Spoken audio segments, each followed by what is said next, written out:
ওগো শুনছো? এই মুষলধারে বৃষ্টির মধ্যে ছাতা মাথায় দিয়ে কোথায় যাচ্ছ তুমি? কোথায় আবার যাব? বাজারে যাচ্ছি গো। ঘরে তো তরকারি বলতে কিছুই নেই। ভাবলাম বৃষ্টির দিনে যদি ভালো কোনো নদীর মাছ পাওয়া যায় নিয়ে আসি। না না, আজকে এই আবহাওয়ায় তোমার কোথাও যেতে হবে না। বাইরে যে বৃষ্টি, ভিজলে আবার ঠান্ডা লেগে জ্বর আসবে। বাজারে যাওয়ার কোনো দরকার নেই। রান্নাঘরের পেছন থেকে বেশ কিছু টাটকা কচুর শাক তুলেছি, ঘরে ডালও আছে। কচুর শাক আর পাতলা ডাল দিয়েই চলে যাবে আজকে। তা না হয় বুঝলাম, কিন্তু রোজ রোজ কি আর একই খাবার ভালো লাগে? একদিন খেলে কিচ্ছু হবে না। চলো ঘরে যাও, আজকে বাইরে যাওয়ার দরকার নেই।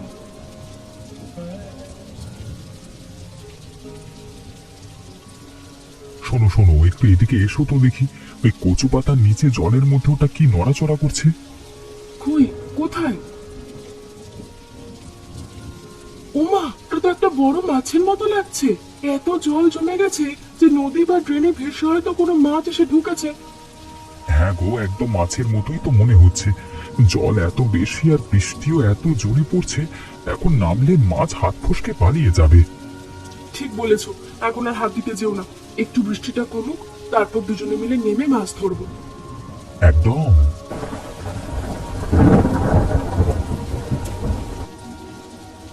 মোড়ল মশাই, ও মোড়ল মশাই, একটু এদিকে শুনে যান না।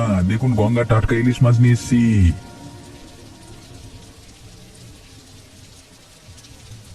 আরে বাহ, মাছগুলো দেখতে তো বেশ খাসা রে রতন। একবার রূপোর মতো চকচক করছে একবার, হ্যাঁ? কিন্তু তাজা হলে কি হবে? ও মাছ তো ছোঁয়ার মতো সাধ্য আমার মতো মানুষের নেই। কেন গো মোড়ল মশাই? আপনার তো আপনার মতো মানুষ যদি ইলিশ না খায়, তবে গ্রামের অন্য কেউ খাবে কেন বলুন তো? দাম তো নদীর তাজা মাছের হিসেবে একদম ন্যায্য। ন্যায্য বলছিস কি রে রতন? তোদের ইলিশের যে আকাশ ছোঁয়া দাম, 1 কেজি মাছের যা দাম, তাতে তো আমাদের সারা সপ্তাহের বাজারের খরচ উঠে যাবে। দাম এত বেশি বলে আজকাল ইলিশ মাছ খাওয়ার শখ একেবারেই ছেড়ে দিয়েছি। সাধারণ মানুষের কপালে কি আর ইলিশ জোটে? তা অবশ্য মিথ্যে বলেনি মোড়ল মশাই, কিন্তু আমাদেরও তো উপায় নেই বলুন। আর ওর থেকে চড়া দামে মাছ কিনতে হয়। আমরা তো সামান্য লাভ রেখে বিক্রি করি, তবে আপনি এভাবে বললে কেমন করে চলে? আপনাদের মতো গ্রামের মাতব্বর আর সম্পূর্ণ গৃহস্থরা যদি মাছ না কেনে, তাহলে এত দামি মাছ আমি কার কাছে বিক্রি করব বলুন তো? মাছগুলো তো আমার ঝুড়িতেই পচে নষ্ট হবে। তা যা বলেছিস। আচ্ছা, দে দেখি 5 কেজি ইলিশ। 5 কেজি? এই যে মাছ নিতেই যাচ্ছিলেন না, এখন বলছেন 5 কেজি? দাম, দামি মাছ একা খেলে কি চলবে? যাদের সাধ্য নেই তাদেরও তো খেতে ইচ্ছে করে। আমাদের 3 ঘর প্রতিবেশী আছে, ওদেরও তো নেব। আপনি সত্যি মহান মানুষ। আহা, কয়েকদিন ধরে যা একটানা বৃষ্টি হলো কুসুম। মেঘে আকাশ একেবারে অন্ধকার হয়েছিল। আজ অবশেষে জল কাদা পেরিয়ে এমন সুন্দর রোদটা উঠলো দেখে মনটাই ভালো হয়ে গেল। তুমি একেবারে ঠিক বলেছো বৌদি। বৃষ্টির জলে তো ঘর থেকে বেরোনোই দায় হয়ে গিয়েছিল। এই মিষ্টি রোদে স্নান করতেও যে কি আরাম। তা যা বলেছো বোন। যাই হোক, আমি জলটা ভরে নি। বৌদি, আমার কিন্তু স্নান করা হয়ে গেছে। আমি এবার বাড়ির দিকে গেলাম, মা আবার একা রান্না করছে। আচ্ছা গো বোন, সাবধানে যাও।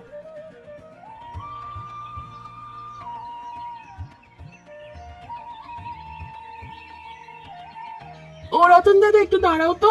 তোমার মাথার ওই ঝুড়িতে ওগুলো কি মাছ লাফাচ্ছে গো? এই দেখো দিদিমণি, একদম জ্যান্ত নদীর কই আর মাগুর। নদীর ওপাশ থেকে ধরে নিয়ে যাচ্ছি। মাছগুলো একেবারে তাজা, হাত দিলে হাত থেকে লাফিয়ে পালাচ্ছি। এত সুন্দর আর তাজা মাছ! আজ আমাদের বাড়িতে তো এমন ভালো কোনো মাছই আসেনি। রতন দাদা, এই মাছগুলো আমায় দিয়ে দাও না, আমি একেবারে বাড়ি নিয়ে যাই। আচ্ছা, নিয়ে যাও। বাবা বিকেলে পয়সা দিয়ে দেবে। ওগো, একদম সারা শব্দ করো না। ওই দেখো, কোনার কচু গাছটার গোড়ায় কেমন চকচক করছে। ওটা তো নদীর বড় ইলিশ। ওমা গো, কচু বাগানের জলে এত বড় ইলিশ মাছ এলো কোথা থেকে? এ তো বিশ্বাসই হচ্ছে না। কয়েকদিনের মুষলধারে বৃষ্টিতে নদীর জল উছলে ট্রেনে ভেসে একদম আমাদের কচু বাগানে ঢুকে পড়েছে। আর দেরি করো না, বাপাস দিয়ে ঘেরো, আমি ডান দিক দিয়ে ধরছি। পেয়ে গেছি, পেয়ে গেছি। দেখো দেখো কত বড় আর কি ওজন। কমপক্ষে 2.5-3 কেজি তো হবেই। বারে বাহ, এমন তাজা রূপলি ইলিশ আমি জীবনে দেখিনি। তা ওগো, মাছটা দিয়ে কি আজ খাস করে সর্ষে ইলিশ আর কচুর শাক রান্না করবো? রান্না তো করাই যায় লতা, তবে শোনো, এই কালকে না মোড়ল মশাই আর রতন বলছিল বাজারে ইলিশের খুব দাম। এত বড় ইলিশ বাজারে নিয়ে গেলে ভালো দামে বিক্রি করতে পারবো। তা ঠিক বলেছো, এত বড় মাছ আমরা দুজনার কতটুকুই বা খাবো। এই দেখো দেখো, ওই দিকটায় আর একটা ইলিশ মাছ দেখা যাচ্ছে। তাই তো, শোনো, তুমি রান্নাঘরটায় রান্নাঘরে রেখে এসো। এখানে মনে হচ্ছে অনেক মাছ আছে, সব ধরবো।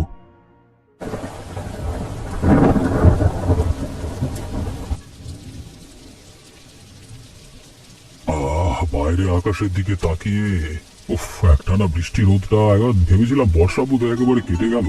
ভাবলাম কাদা জল থেকে কদিনের জন্য রেহাই মিললো, আবার সেই জাঁকিয়ে বৃষ্টি শুরু।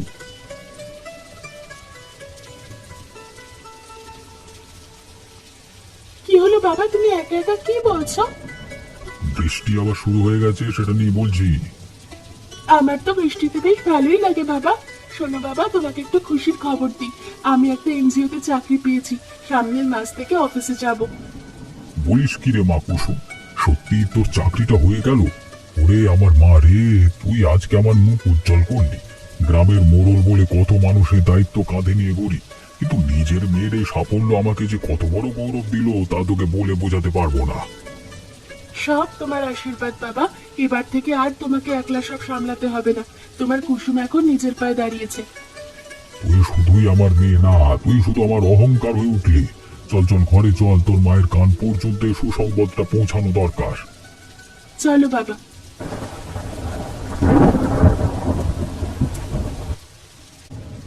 লতা, লতা বোন আমার ঘরে আছিস নাকি রে? দেখ বাইরে এসে দেখ। ওমা, দাদা বৌদি, তোমরা এই হাঁটু সমান কাদা জল পেরিয়ে এই অঝড় বৃষ্টিতে আমাদের বাড়ি এসেছো? এ তো আমি স্বপ্নেও ভাবতে পারছি না। কত বছর পর এলে বলো তো? আমি তো ভেবেছিলাম বোনকে একদম ভুলেই গেছো। কি যে বলিস না লতা, তোকে কি আমরা ভুলতে পারি? কতদিন তোকে দেখি না বলতো, মনটা খুব হাঁসফাঁস করছিল। আজ সকালে তোর দাদা বলছিল অনেকদিন তো হলো, চলো আজ লতার বাড়ি থেকে ঘুরে আসি। তাই আর জল কাদার তোয়াক্কা না করেই রওনা দিলাম। সত্যি লতা, তোকে না দেখে আর থাকতে পারলাম না। তা মনোজ কোথায় রে? ঘরে আছে নাকি বাজারে গেছে? আর তোদের খবর সব ভালো তো বোন? তোদের মুখটা দেখে মনে হচ্ছে কোনো বড় সারপ্রাইজ অপেক্ষা করছে। দাদা, সব ভালো। তোমরা এসেছো, এর চেয়ে ভালো আর কি হতে পারে? তোমরা তাড়াতাড়ি ঘরে চলো তো, একদম ভিজে গেছো। চল বোন।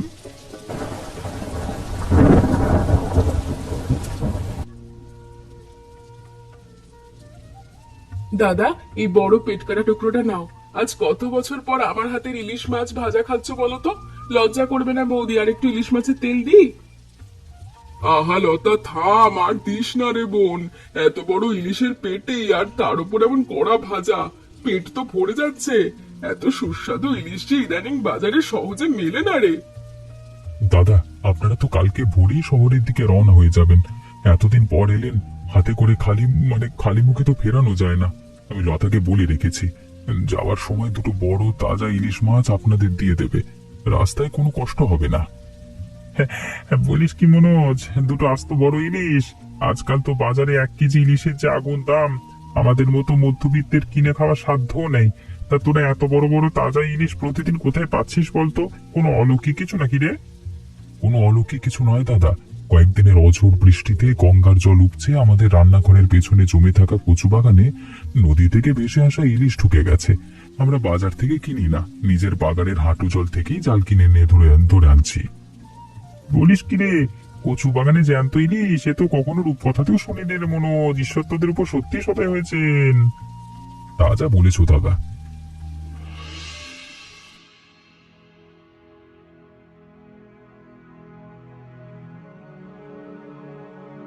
গুড মর্নিং কুসুমজি, এত সকালে বার্ষিক রিপোর্টের ফাইলগুলোর সঙ্গে যুদ্ধ করছেন বলে মনে হচ্ছে।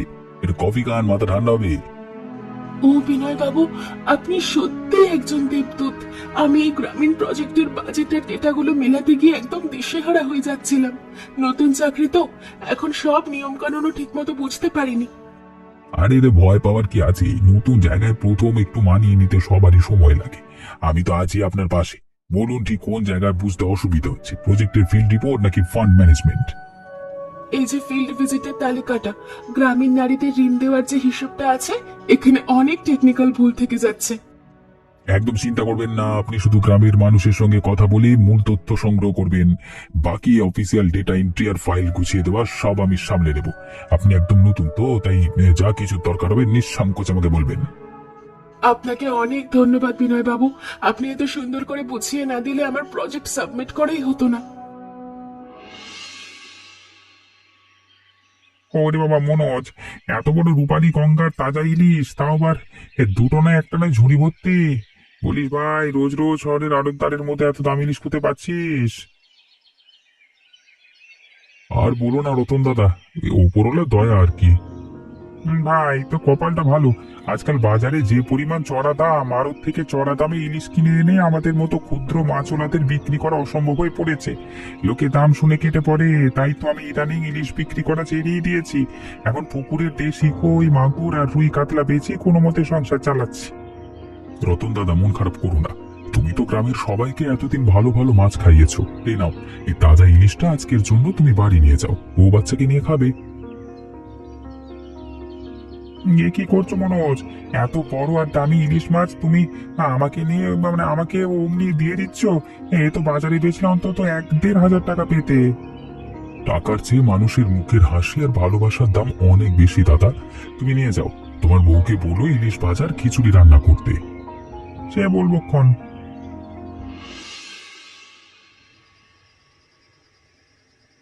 তো কুসুম, নতুন চাকরিটা তো দিন কয়েক যাওয়া আসা শুরু করলি, তা বল দেখি মা, কেমন লাগছে তোর এনজিওর কাজ?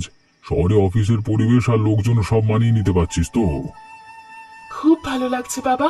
প্রথম দিন তো ভয় ভয় ছিলাম, নতুন জায়গা, কঠিন কঠিন হিসেব নিকেশ, প্রজেক্টের ফাইল, ভেবেছিলাম আমি সামলাতে পারবো না। কিন্তু আমার অফিসের একজন সহকর্মী আছেন, উনি খুব ভালো, অফিসের সবাই খুব ভালো। উনি আমাকে কাজের ব্যাপারে অনেক সাহায্য করেছেন। তা তো করবেই রে মা, সততার নিষ্ঠা দিয়ে কাজ করলে সব জায়গায় ভালো মানুষ ঠিক মিলে যায়। তা তোদের এই এনজিও থেকে গ্রামের মানুষের কি উপকার হচ্ছে শুনি? বাবা, আমার প্রধানত গ্রামের পিছিয়ে পড়া নারীদের নিয়ে কাজ করা। তাদের ছোট্ট ছোট্ট দল গড়ে কুটির শিল্প, হাঁস মুরগি পালন আর সহজ শর্তে ঋণের ব্যবস্থা করে দেওয়া হচ্ছে। আজ সকালে যখন দুজন দুস্থ বোনকে ঋণ তুলে দিলাম, তাদের চোখের আনন্দটা দেখে আমার মনটা ভরে গেল বাবা। ওরে আমার মা রে, তোর এই কথার মধ্যেই মোড়ল হিসেবে আমার জীবনের আসল সার্থকতা। গ্রামের মানুষের মুখে হাসি ফোটাতে পারলে ওপরওয়ালা ওপরওয়ালার আসল সেবা হয়। তুই মন দিয়ে কাজ কর মা, আমার পূর্ণ আশীর্বাদ তোর সঙ্গে আছে। তুমি পাশে থাকলে আমি সব পারবো। বুঝলে গো, লতাদের বাড়ি থেকে ফেরবার পর থেকে মনটা কেমন যেন ভারী হয়ে আছে। আমাদের বোনটার হাসি মুখটা দেখে সত্যি বুকটা জুড়িয়ে গেল। কত বছর পরে ওদের এত শান্তিতে আর আনন্দে থাকতে দেখলাম বলো তো। তা যা বলেছ গো, ছোটবেলা থেকেই কুঁড়ে ঘরে অভাবের সংসার দেখে এসেছে, আর আজ দেখো মনোজের মতো হীরের টুকরো একটা স্বামী পেয়েছে। যেমন সরল তেমন তোমার বোনটার প্রতি ওর ভালোবাসা। আর ইলিশ মাছের কথাটা চিন্তা করো একবার। বাপ ঠাকুরদার আমলে বাঘ ভাল্লুকের মুখেও কোনো শুনিনি যে ঘরের পেছনে কচু বাগানে অল্প জলে বিশাল তাজা নদীর ইলিশ সাঁতার কেটে বেড়ায়। কিন্তু সাক্ষাৎ উপরওয়ালার মেহেরবানি ছাড়া কিছুই নয়। একদম সত্যি গো, কিন্তু দেখেছো, কপাল খুলে গেলেও লতা আর মনোজ কিন্তু বিন্দুমাত্র অহংকার হয়নি। যাওয়ার সময় অত বড় দুটো ইলিশ জোর করে আমাদের হাতে গুঁজে দিল। অত বড় মাছ তো আমরা কিনে খাওয়ার স্বপ্নও দেখতে পারি না। বোনের ভালোবাসা বলে কথা মিনতি, ঈশ্বর যেন ওদের এই সুখ আর সরলতা সারা জীবন এভাবেই ধরে রাখেন।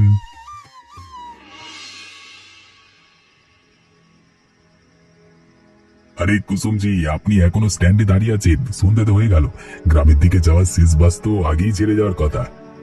কি যে করি বিনয় বাবু বুঝতে পারছি না। আজ তো শুনলাম মূল সড়কের ব্রিজের কাছে বড় একটা খাদ তৈরি হওয়ায় গাড়ি চলাচল একদম বন্ধ হয়ে গেছে। বিকেল থেকে এই লাইনে কোনো বাস বা ট্রাকার চলছে না। বাড়ি ফেরার তো আর কোনো উপায়ও দেখছি না। হায়, আর দুশ্চিন্তা করবেন না কুসুমজি, গ্রামীণ রাস্তায় রাতে একা গাড়ি পাওয়া বাসের জন্য দাঁড়িয়ে থাকাটা একদম নিরাপদ নয়। বৃষ্টিও যে কোনো সময় নদীতে নামতে পারে আর কি। আপনার যদি কোনো আপত্তি না থাকে তবে আমার বাইকের পেছনে উঠে বসুন, আমি আপনাকে একদম নিরাপদে আপনার বাড়ির দরজায় পৌঁছে দিয়ে আসছি। কিন্তু বিনয় বাবু, আপনার বাড়ি তো একদম অন্যদিকে। আমার জন্য আপনাকে অনেকটা পথ ঘুরে যেতে হবে, কষ্ট হবে তো। সহকর্মী বিপদে পাশে দাঁড়ানো কি কষ্ট হতে পারে বলুন? তাছাড়া আমি আপনাকে একাই নির্জন বাস স্ট্যান্ডে ফেলে রেখে যেতে পারছি না। আসুন, আর দেরি করবেন না, আকাশ অন্ধকার হয়ে আসছে। আপনার এই উপকারটা আমি সত্যি কখনো ভুলবো না বিনয় বাবু। চলুন। মোড়ল মশাই ঘরে আছেন নাকি গো? মনোজ যে, এসো ভাই, বারান্দায় এসে বসো। তা হঠাৎ সন্ধে ভারী খালি, মানে কি মনে করে? কি বলবো মোড়ল মশাই, তাজা বড় ইলিশটা আজকে আপনার জন্য নিয়ে এলাম, নদীর টাটকা মাছ। আরে বাহ, সে তো মস্ত একটা রাজকীয় ইলিশ মাছ মনোজ। কিন্তু ভাই, তুমি হঠাৎ আমাকে এত দামি মাছ দিতে গেলে কেন? এর তো বাজারে অনেক দাম। তা আমি তো তোমার থেকে অমনি মাছ নিতে পারবো না। দাঁড়াও, আমি ভেতর থেকে টাকা নিয়ে আসছি। না না মোড়ল মশাই, টাকার কথা বলে আমাকে দয়া করে পর করবেন না। সেদিন বাজারে আপনাকে আর রতন দাদাকে বলছিলাম না ইলিশের চড়া দামের কথা? আপনি তো ধনী দরিদ্র না ভেবে গ্রামের কত অভাবী মানুষের মুখে ইলিশ তুলে দেন। মোড়ল হিসেবে সবাইকে আগলে রাখেন। আজকে এই ছোট ভাইটার পক্ষ থেকে এই সামান্য উপহারটুকু আপনাকে ভালোবাসার টানে দিলাম। দয়া করে এটা ফিরিয়ে দেবেন না। মনোজ ভাই, তোর এই ভালোবাসার কাছে যে কোনো টাকার পাহাড়ও হেরে যায়। তুই সত্যি বড় মানুষ রে। ঈশ্বর তোর সংসারের কল্যাণ করুক।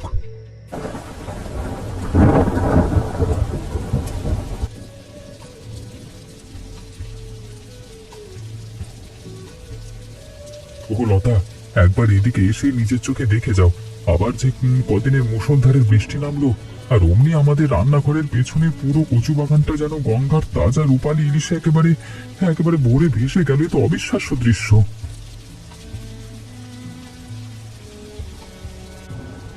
উমাগো, সত্যি তো এত ছোট কচু বাগানে শয়ে শয়ে এত বড় বড় ইলিশ মাছ কিলবিল করছে। তা ওগো, এবারও কি ওই মাছগুলো সব ঝুড়িতে ভরে শহরে বাজারে বিক্রি করতে নিয়ে যাবে? না না লতা, একদম না। প্রথমবার যখন আমরা কচু বাগান থেকে মাছ পেয়েছিলাম, তখন ভালো দামের আশায় সব মাছ বাজারে নিয়ে বেচে দিয়েছিলাম। ভেবেছিলাম টাকাই হয়তো জীবনের সব সুখ এনে দেয়। হ্যাঁ গো, ঠিকই বলেছো, টাকাই তো সব নয়। তাই এবার আর সেই ভুল করব না। এই কচু বাগানের ইলিশ নদী আর প্রকৃতির দেওয়া আশীর্বাদ। আজকে এই বাগানের একটি মাছও আমি বাজারে বিক্রি করব না। গ্রামের মোড়ল মশাই, রতন দাদা, আমাদের প্রতিবেশী আর সব ছোট বড় ধনী দরিদ্র পরিবারকে এই মাছ নিজের হাতে বিলিয়ে দেব। তুমি সত্যি খাঁটি সোনার মতো একটা মানুষ গো। তোমার এই সিদ্ধান্তে আমি এক পায়ে রাজি। চলো এখনই সবাইকে ডেকে আমরা একসাথে মাছ ধরা শুরু করি।